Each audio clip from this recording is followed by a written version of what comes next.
Bienvenidos a un episodio más desde el tanque con Jorge Armando Loera. El día de hoy es bien especial para mí porque virtualmente es mi cumpleaños. Este episodio se está estrenando el 10 de febrero, que yo cumplo 33.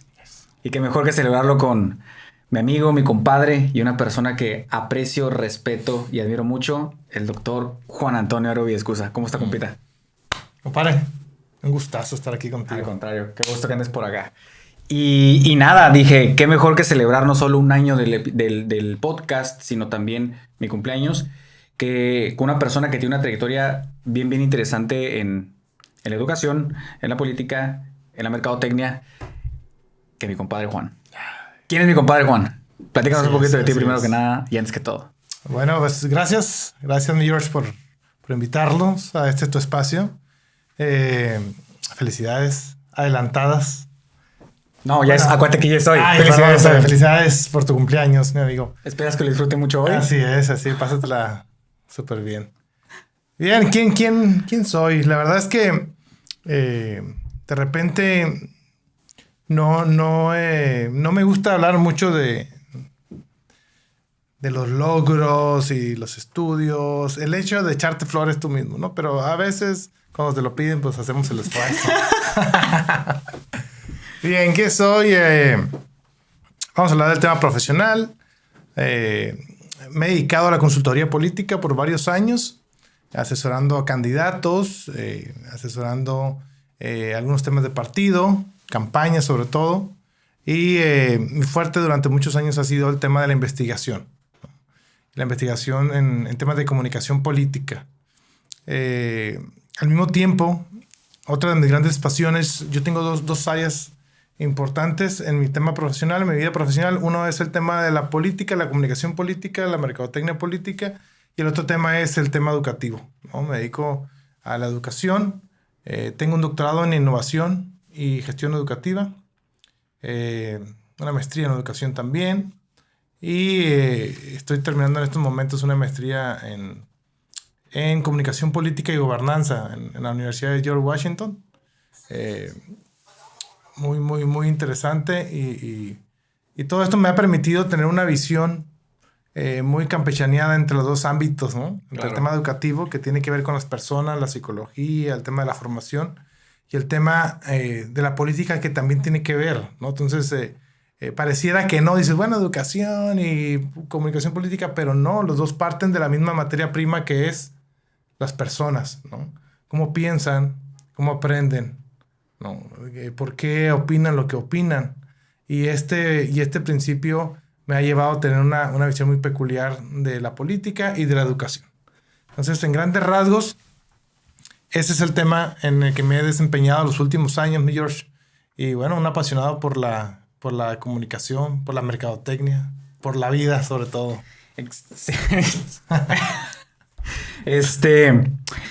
Una de las cosas que yo he mencionado o te he platicado varias veces o te he referido varias veces, pero creo que a lo mejor nunca lo he platicado o externado de manera a lo mejor más abierta, más pública, es que, pues bueno, tenemos casi 12 años de conocernos y actualmente muchas de las personas que siguen mi trabajo, el hecho de que yo de alguna manera haya continuado preparándome en mi cancha, que fue algo que platicamos hace no mucho, ¿no? Que he cometido o he tenido el acierto de mantenerme en la misma línea, ¿no? Como un especialista sin diversificarme y andarle buscando por otros lados, en el sentido de buscar ser un líder de opinión en mi cancha. Pues obviamente nadie lo sabe porque es un tema personal y familiar, pero yo te he mencionado y que se sepa públicamente que siempre te he estado agradecido por esa parte en donde ese empujón para que yo me continúe preparando siempre ha sido por ti, ¿no? Y por eso es una de las razones tan importantes y tan especiales de que estés en el aniversario de mi vida y de mi podcast, porque desde los 20 años que te conozco, compadre, me has hecho siempre hincapié en que estudie, en que terminé la primera carrera contigo, y ha sido siempre una constante el hecho de que no solo me has brindado oportunidades educativas, sino también siempre ese acompañamiento profesional, del cual yo creo que el día de mañana que yo escriba mi libro y esté en el Auditorio Nacional, va a ser unas personas que van a estar ahí en el prólogo de mi libro, con esa participación tan importante que ha tenido en mi vida como, te lo he dicho, ¿no? Como persona, como familiar, como amigo, como hombre, como ser humano. Pues tu compadre. La verdad que, neta, la verdad que... llorar, canijo. No, la idea es que la idea es como estamos como Jordi Rosado, ¿no? Sí, que los hace ándale. La idea de verdad es que muchos no saben que siempre tras bambalinas siempre existen 1, 2 o 3 personas que se convierten en pilares de lo que somos los demás.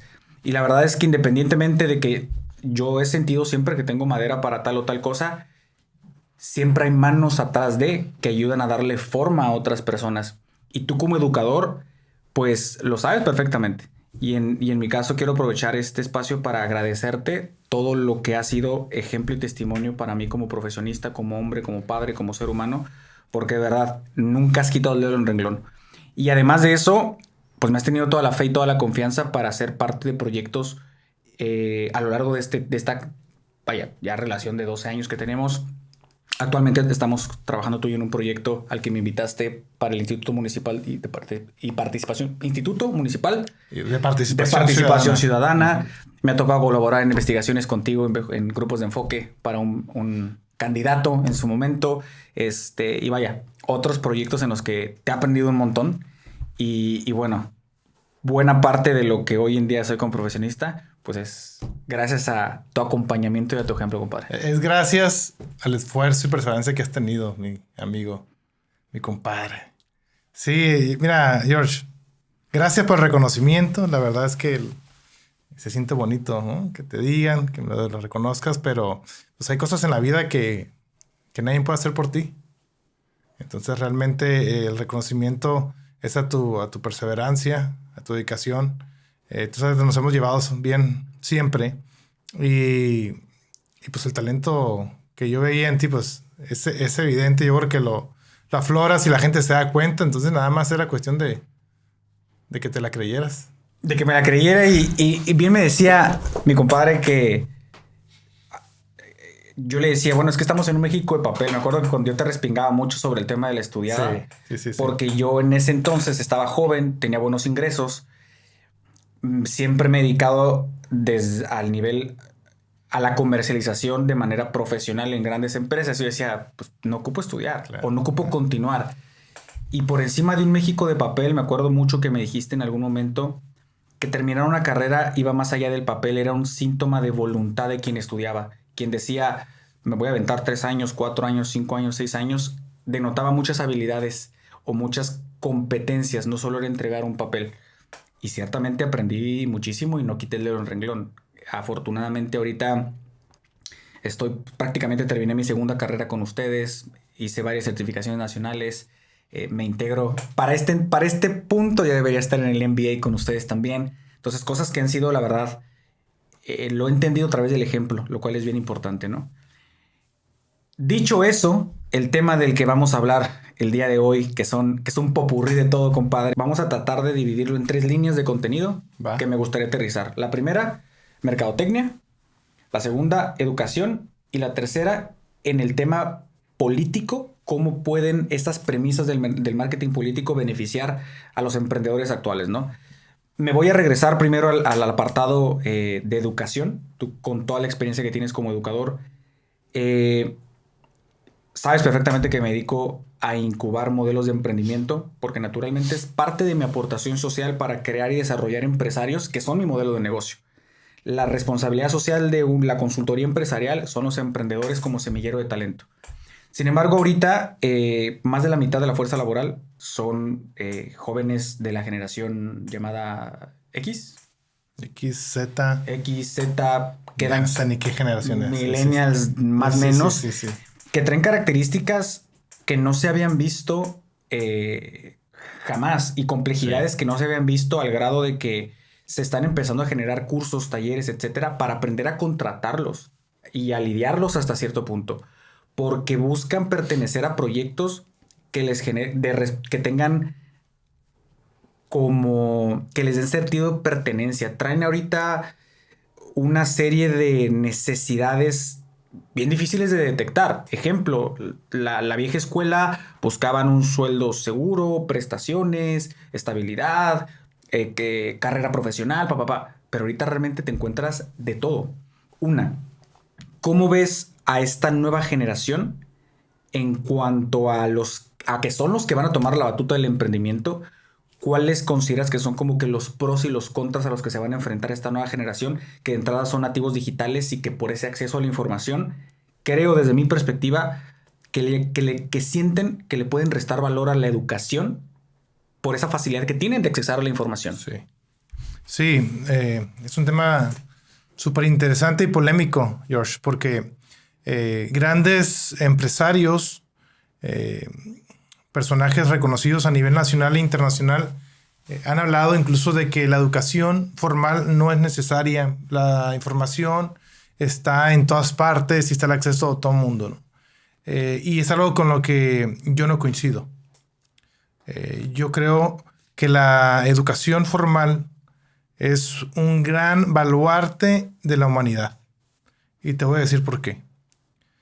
Si tú te pones a analizar en qué etapa de tu vida has aprendido más y haces una contabilidad de los conocimientos adquiridos, te vas a dar cuenta que desde que entraste a los primeros grados de jardín de niños hasta que terminaste la universidad, fue el gran cúmulo de habilidades y conocimientos que lograste acuñar, adquirir.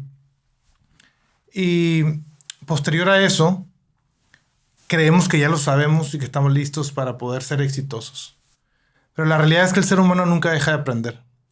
Y la educación formal, como sería una carrera universitaria, una maestría, un posgrado, te aporta información a la cual no estarías expuesto si no entraras a ese tipo de programas. Y no quiero hablar de ninguna universidad en particular. O sea, el tema es algo similar a leer un libro. O sea, los libros existen ahí, están ahí. Si leyéramos, dicen por ahí que si leyéramos todos los días una página diaria, llegaría el momento después de 5 o 6 años en que seríamos expertos en un tema a nivel de doctorado. ¿Por qué no lo hacemos? Porque se ocupan desarrollar hábitos, porque tenemos que someter la voluntad a seguir un objetivo. Y hay veces que eso no lo tenemos. Entonces perdemos de la vista que no es nada más querer, sino que tienes que tener hábitos. Y esos hábitos se forman a través de la repetición. Y cuando no tienes a nadie que te ayude a formar esos hábitos, es muy difícil que lo logres. Y lo que hace un programa formal de educación es que tienes que cumplir con este trabajo, si no, no vas a pasar. Y cuando estás pagando, pues te forzas a cumplir. Y cuando no lo haces como en una universidad pública, estás ahí porque quieres tener un logro. Entonces, todo el ambiente de la educación formal hace que puedas adquirir esos hábitos y lograr esos conocimientos que no adquirirías, aunque pudieras, pero la estadística dice que no lo hacen, ¿no? Entonces, ese es el gran valor de la educación formal. Ahora, el tema aquí es aprender. Aprender, y en el tema del emprendurismo, el tema de el desarrollo personal, en tema de salud, en todos los temas es el tema de la educación. Totalmente. ¿No? Entonces, tú te dedicas a desarrollar este tipo de conocimientos a las incubadoras, al tema de negocio, y lo que haces es capacitar, ¿no? Dar herramientas. Entonces, me brinca mucho el tema de... hay una persona que lo veo casi todos los días cuando voy al trabajo y es un emprendedor. Vende toallitas. Esas amarillas. Órale. Antes vendía periódico. Ya sé cuál. Sí, ya sabes cuál sí. Mis respetos para el amigo. Sí. Vendía el periódico, luego vendía aguas, luego toallitas, y ahorita vende pistaches y vende... Y trae la idea de hacer un grupo de personas que vendan los pistaches que él vende y otros que vendan toallitas. Entonces, y ya sabe cuánto le gana a los productos y trae un tema, ¿no? Entonces yo le digo, bueno, métete a la prepa. Yo te voy a conseguir, te voy a ayudar para que lo hagas, ¿no? Y dice, no. Hay muchas personas que se han vuelto millonarias sin estudiar. Y ese es uno de los principales argumentos que mucha gente que no está de acuerdo con la educación formal te dicen. Es que fíjate, hay muchas personas que no estudiaron y son millonarias, ¿no? Pero, perdón, ahí hay algo bien interesante que creo que la gente no ve. Obviamente, en las redes sociales, en los medios de comunicación, se cuentan los casos de éxito.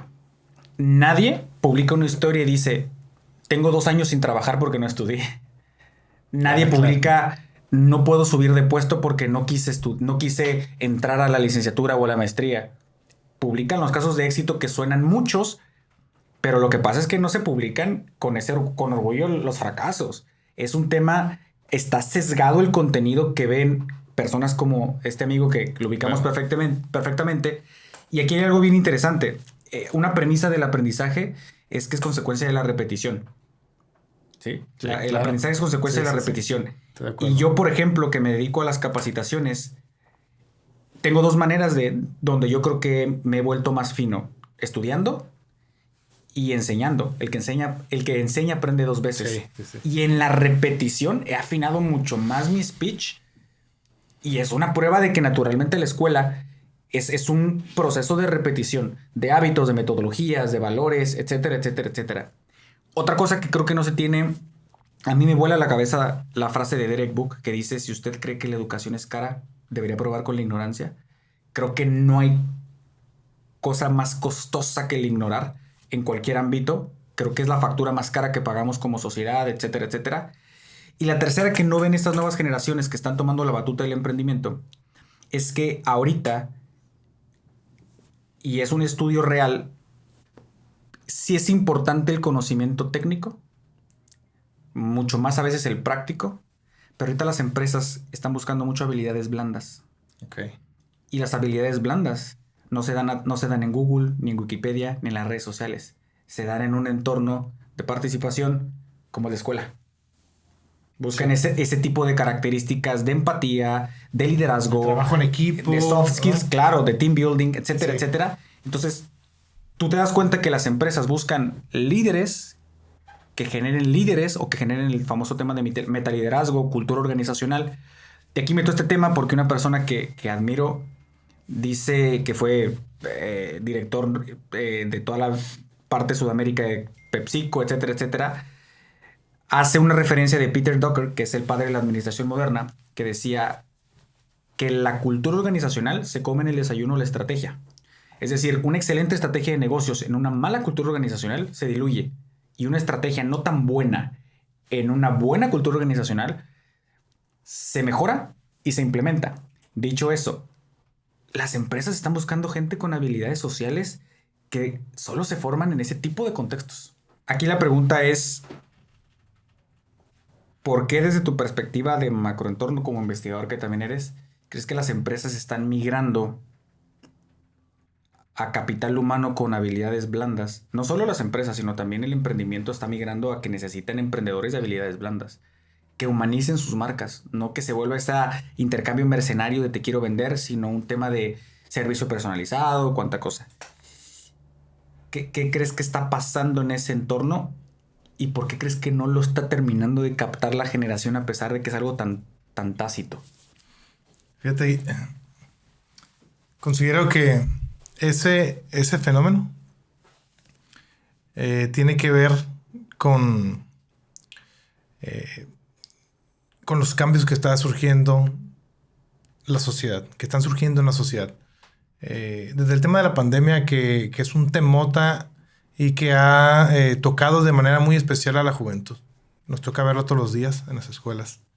Hasta este macro crecimiento económico donde las fronteras están diluyéndose y se está viniendo todo un nuevo orden en este sentido.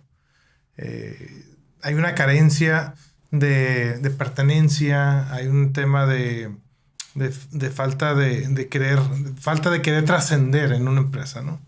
Y hablabas hace rato de esto, ¿no, Jorge? De cómo han venido cambiando las generaciones. Pero creo que tiene que ver todo con el sentimiento. O sea, tanto en la política como en la educación, como en la empresa, no podemos perder de vista que estamos tratando con personas, ¿no?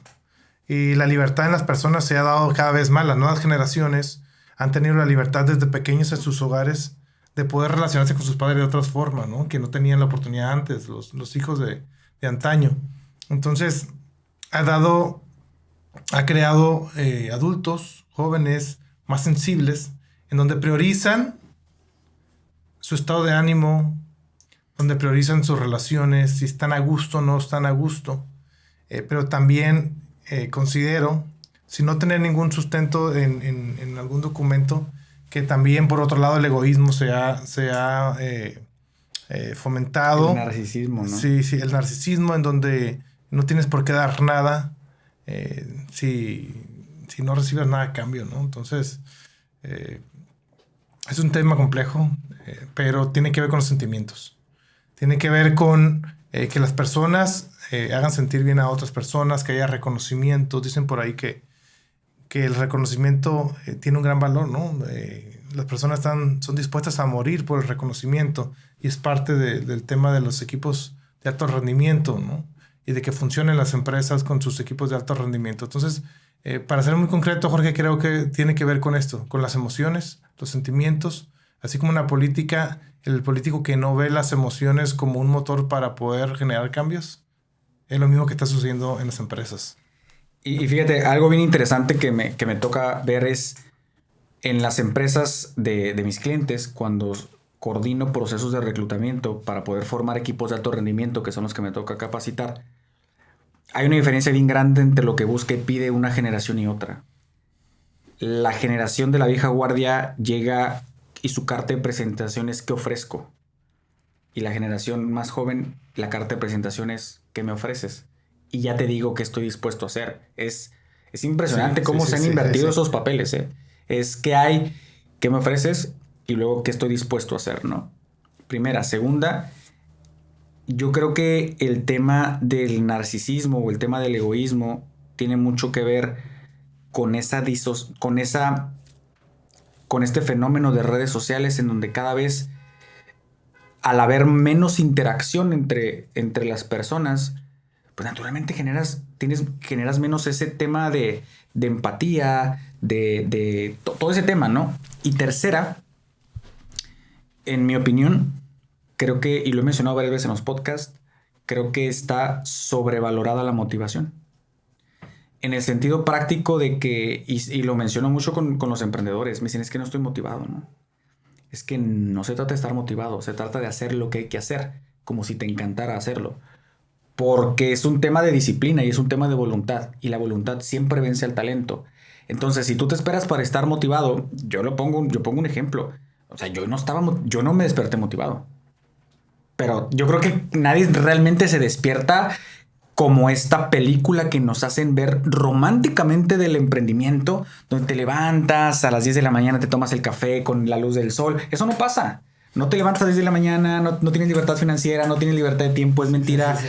Quieres emprender porque quieres huir de tu jefe, pero te vuelves tu propio jefe y tú eres 10 veces peor que tu jefe. O sea, como tu propio jefe eres peor, tienes menos tiempo, comes menos.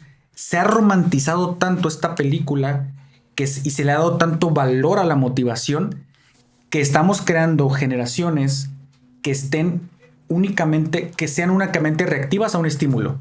Claro, son generaciones que se la pasan navegando. Uh-huh. O sea, navegan de un punto a otro en donde buscan, hey, aquí sí estoy feliz, estoy contento, pum, pasan 6 meses y ya volvió otra vez. O sea, y van huyendo de punto a punto sin darse cuenta que realmente la felicidad y el tema de la satisfacción está dentro de ellos, ¿no? Entonces, somos incapaces de mirar hacia adentro para poder encontrar la motivación ahí y encontrándola vamos a poder lograr lo que queremos. Entonces, coincido contigo, Jorge, en ese tema.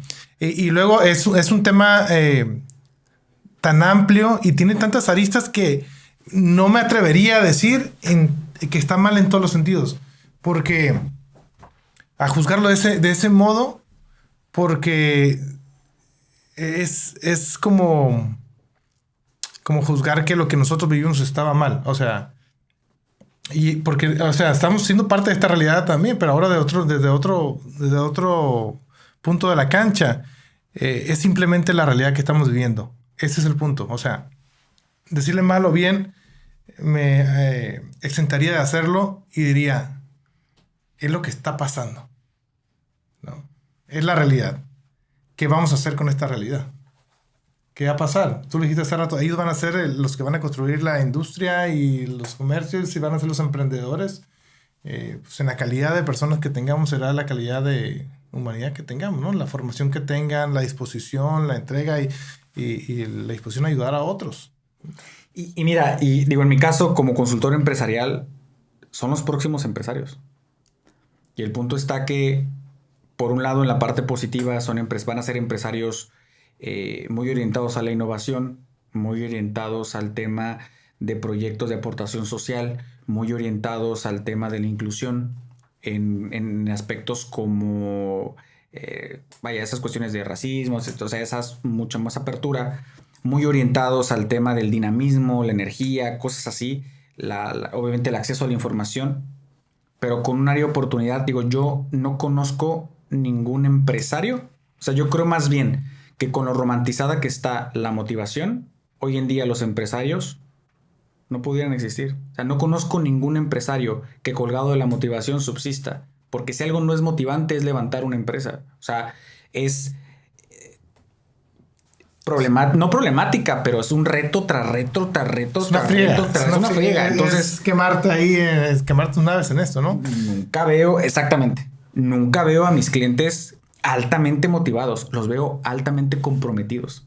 Sí, importante. Y es una diferencia brutalmente abismal. Ahora, vamos a tratar de trasladarlo a algo que es muy de tu especialidad, que es el marketing político. Eres especialista ya desde hace un buen tiempo en el tema de marketing político, que creo que es una de las áreas del marketing más complejas, porque es digo, tú nos vas a explicar en qué consiste, pero una frase que tú me dijiste en algún momento que me hizo mucho ruido es: siempre estamos en campaña. Y hacía referencia a cómo nos conducimos en todos nuestros entornos y cómo todo lo que hacemos afecta y repercute para bien o para mal en todos nuestros entornos. Siendo este un podcast que está orientado para emprendedores y empresarios, creo que se le da poco valor al hecho de que el valor, o más bien la ventaja competitiva más grande que tiene un empresario y un emprendedor, es su reputación.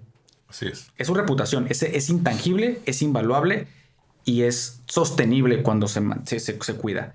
Primero, ¿qué es marketing político? Y segunda, ¿cuáles son algunas de las premisas del marketing político que, trasladadas al emprendimiento o a las empresas, pueden funcionar o se pueden acoplar muy bien como premisas o como principios?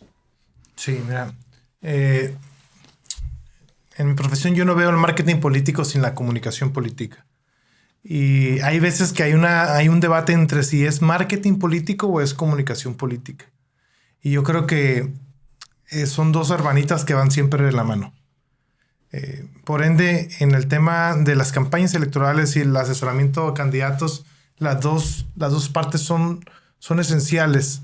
Un marketing político que se dedica a la investigación, que se dedica a encontrar las necesidades del mercado electoral, que se dedica a determinar los sentimientos de la población, la manera en que se comunica, para poder generar una estrategia junto con una comunicación que va a ser la que va a transformar esa estrategia en un mensaje que sin él no tuviéramos nada, ¿no?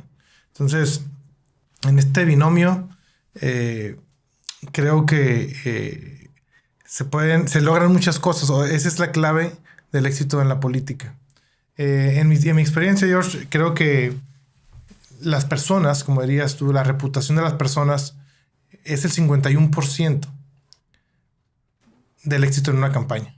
Un candidato con una buena reputación, un buen candidato, te da una ventaja para el éxito. Puedes tener el mejor equipo del mundo, la mejor estrategia del mundo. Y si tienes un mal candidato, va a ser difícil que ganes. A menos que el de enfrente esté peor que tú, ¿no? Lo vimos, por ejemplo, con Hillary Clinton. Tenía el equipo de campaña de Barack Obama. Y a pesar de que su campaña fue buena, perdió, ¿no? Entonces, perdió, la estrategia le falló y demás, ¿no? Y bueno, tanto ella como Donald Trump eran candidatos, malos candidatos, tenían mucho negativo los dos. Pero a esto voy con las personas. Desde que nos conocen y desde que tenemos uso de memoria, desde que alguien nos conoce, empezamos a generar una imagen en las personas que nos rodean. De tal forma que cuando llegamos adultos y queremos ser candidatos, todas las personas que nos conocieron en la primaria, en la secundaria, en la preparatoria, en la universidad, van a tener una imagen ya definida de mí, ¿no? De mi persona. Y van a decir, él era un tipazo o era un patán, ¿no? O era el inteligente o no lo era el del salón. Entonces, eso no lo podemos evitar. Es una construcción de nuestra imagen en la mente de las personas. Y así funciona en temas de comunicación y marketing político. Cuando hablamos de personas, estamos hablando de marcas, pero hay algo bien delicado y yo se lo digo a mis alumnos siempre. Hay veces que queremos traspolar el tema de la mercadotecnia comercial al tema del marketing político porque dicen, bueno, es lo mismo, nada más en vez de un producto pongamos a una persona. Pero no. Uh-huh. Y la gran diferencia entre el marketing político y el marketing comercial es la persona. Porque a una botella la puedes agarrar y le puedes poner una etiqueta amarilla, azul o roja y no te va a decir, oye, canijo, no me gusta ese color, cámbiamela. Pero en el marketing político tú vas a agarrar al candidato y le vas a hacer un estudio y le vas a decir, oye, el estudio arrojó que la gente hoy quiere un candidato joven. Y si tiene 60 años, le vas a querer pintar el pelo y le vas a querer poner ropa de joven, ¿no? Y cómo se conduzca, cómo se comunique. Y te lo va a aceptar, pero al paso de 2 semanas no va a aguantar y va a romper con esa farsa, ¿no? Entonces a las personas no las podemos obligar a sentir algo falso, ¿no? Las personas se mueven por los sentimientos y es algo que no se puede manipular por mucho tiempo. Pues bien sencillo, el líder, el presidente, pues, si está bien dicho, de la Suprema Corte de Justicia actualmente, es trending porque está en TikTok y hace ejercicios en tenis. O sea, dice, el candidato que esperaban y salen zapatos, y el candidato que tienen, y hay una transición y sale con unos tenis Adidas, ¿no? Y es el de la Suprema Corte y tiene una entrevista en donde explica ese proceso donde se tuvo que adaptar para poder llevar un tema tan complejo como lo que implica la Suprema Corte a la nueva generación, ¿no? Y haciendo una analogía de lo que ahorita mencionabas, el candidato es el emprendedor o el empresario y su modelo de negocio es su estrategia política. Dicho de otra manera, pueden tener un excelente modelo de negocio, una idea súper innovadora, pero si es un mal candidato para su negocio, pues no jala. Así es. Y ahorita, y la pregunta que hacías, ¿no? ¿Y cómo traspolamos, cómo afecta, cómo se relaciona el marketing político con el tema emprendedor y el tema comercial? Yo creo que cada vez, Jorge, las empresas son más de personas, ¿no? Que de máquinas. Uh-huh. No es menos del tema de esa imagen de la industria, que es una fábrica que no transmite nada, que son máquinas, que son edificios, ¿no? Las empresas y los negocios son cada vez más de personas. Y los empresarios y los emprendedores se convierten en esos candidatos que ostentan los valores de la empresa. De tal forma que un emprendedor, un director, un CEO de una empresa que se mete en un escándalo, que hace declaraciones discriminativas de alguien o de algo, cae en un problema no personal, sino en un problema que afecta a toda su empresa. A toda ¿no? Estructura. ¿No? Y lo vemos con los deportistas, pero hoy en día está sucediendo con las empresas. Y creo que la tendencia, los líderes de los negocios tienen que empezar a ver que la imagen es parte, la imagen personal es parte ya de la imagen de su empresa, ¿no? Y tocas un punto bien importante en el tema de la humanización, porque se escucha mucho que estamos entrando a una era de automatización, de la máquina, etcétera. Y aquí no hay que confundir o hay que separar. Una cosa es un proceso automatizado y otra cosa es un servicio humanizado. Son dos cosas totalmente diferentes. Estamos entrando a una era donde las máquinas automatizan el proceso, pero a la par requieren de ser empresas más humanas. Sí. Lo que se ve. Entonces, no es que la máquina no está sustituyendo al hombre. La máquina está reemplazando ciertos procesos productivos, pero tiene que operarlo el hombre desde esa parte humana en donde entiendo tus necesidades, me muestro empático ante tus necesidades de consumo, soy responsable con lo que digo, bien sencillo. Y no tiene que ser una marca personal enorme, porque a lo mejor quien nos escuche puede pensar, pero pues yo no soy Jeff Bezos o no soy Elon Musk. No, en mi caso, por ejemplo, que estoy trabajando con mi marca personal, que es algo que hemos platicado mucho tú y yo, y que pertenezco a diferentes cámaras, etcétera. Me lo menciona Esfera, la agencia con la que tengo la alianza de mi marca personal. Yo no tenía esa perspectiva de que tengo que cuidar mis opiniones en mi propia red social, a pesar de yo evidentemente no soy Jeff Bezos. Y yo decía, bueno, ¿por qué? Y ya, viene ahí, ¿no? Cuidar que mi postura no incomode a un sector. Mis percepciones, Claro. vaya, ser muy neutral, ser muy imparcial, ser muy humano, ser muy respetuoso en mi modelo de comunicación. Sí, y a veces sí hay que tomar una postura frente a una problemática. Claro, porque la circunstancia, la coyuntura no la exige. Pero este es el tema. O sea, la mercadotecnia de antes nos decía, hey, vámonos por la diferenciación, el top mind, ¿no? Vámonos al posicionamiento de la mente. Los primeros 3 productos que estén en la mente del consumidor van a ser los exitosos. Hoy ha pasado de la mente al corazón. Totalmente. O sea, ya no es nada más el posicionamiento en la mente. Hoy es el posicionamiento que tenemos que llevar al corazón. Porque la gente quiere estar con las empresas con las que se identifica. Y esa empresa tiene un líder.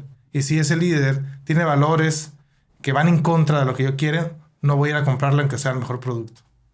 Y uno de los valores que yo creo que no debe de perder el líder es esa humildad y esa flexibilidad al aprendizaje continuo. Crear condiciones en donde su gente se desarrolle, no solo en un tema profesional, sino también en un tema emocional, cognitivo, emocional, incluso espiritual, porque es una parte importante de las necesidades de afiliación de un colaborador. Por eso hacemos tanto hincapié en que la capacitación es una inversión cuando el testimonio es el líder, ¿no? Replica eso, ¿no? Entonces, no desafortunadamente, yo creo que al contrario, afortunadamente hay tanto tema que tocar que vamos a ocupar una segunda vuelta. Mucho gusto. Pero por lo pronto vamos a cerrar con el ya acostumbrado bloque de las 5 recomendaciones más puntuales, ¿no? Desde tu cancha, tu experiencia, lo que has visto, vivido, etcétera, y lo que es tu expertise, ¿cuáles serían 5 recomendaciones prácticas que tú pudieras ofrecerle al emprendedor y empresario que nos está escuchando para llegar al siguiente nivel, ¿no? Para ser mejor en lo que ya está haciendo? Sí. Bueno, 5. La primera definitivamente es educación. Educación. Y hay que ser muy honestos con nosotros mismos. Si tengo el hábito de la lectura, excelente. Si no lo tengo, voy a agarrar un posgrado y me voy a meter. ¿Cuál es la gran ventaja de esto? Es que vas a encontrarte maestros que te llevan años de ventaja, que leyeron muchos libros y que te van a dar recomendaciones para que avances rápido en tu área del conocimiento. Pero no dejes de lado la lectura. La lectura es oro, ¿no? Decía por ahí un autor, la lectura es sentarte, pararte en los hombros de un gigante, ¿no? De alguien que ya dedicó su vida a estudiar algo y tú llegas y te lo comes en un ratito, el conocimiento que el otro cosechó en toda una vida. Qué bonita frase. La lectura es pararte en los hombros de un gigante. En los hombros de un gigante. Así es. En el tema del conocimiento, bien. Eso es lo primero. Okay. Nadie da lo que no tienes, y en esta época del conocimiento, el saber es todo, ¿no? Es un tema importante. El otro tema es humanicemos las empresas. Las empresas tienen que tener un rostro. Entonces, ya no pueden ser industrias frías, inertes, que se dediquen solamente a explotar el capital humano. Las industrias tienen que estar humanizadas, tienen que tener un líder y tienen que tener un rostro. En ese mismo sentido, yo diría que hay que preocuparnos por el cultivo de la imagen. El cultivo de la imagen es qué es lo que la gente va a hablar de ti. Uh-huh. ¿Por qué voy a seguirte? ¿Por qué te voy a admirar o por qué me voy a identificar contigo?